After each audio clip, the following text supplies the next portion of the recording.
More than 5 years had passed since she landed in Starry Point, the last in a sandy string of islands along North Carolina's outer banks.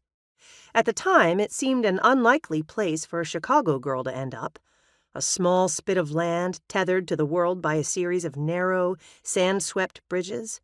But something had whispered as she crossed that last bridge, something that said this spit of land, with its charming old lighthouse, pastel-washed bungalows, and sleepy Victorian village, this place, at the end of the world, might be the perfect place to begin again. And begin again she had. Running a bed and breakfast had never been her dream.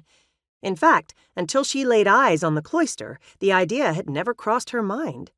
She'd had no idea where to start, but with a failed marriage, a failed pregnancy, and a failed novel to her credit, one more failure wasn't likely to make much difference one way or another.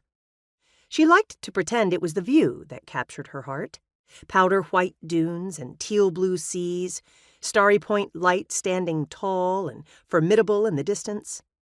But that wasn't the absolute truth.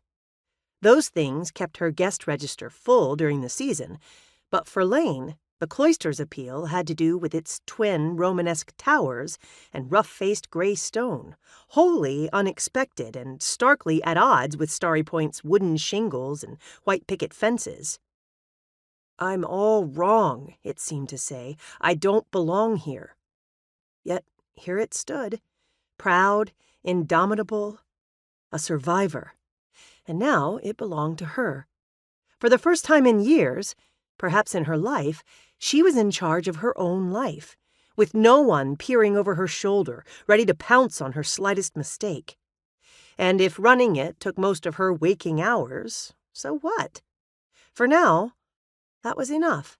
And when the season ended, 3 weeks early this year thanks to Tropical Storm Penny, there was time to pursue her freelance work, scribbling articles about things she'd never done and places she'd never been.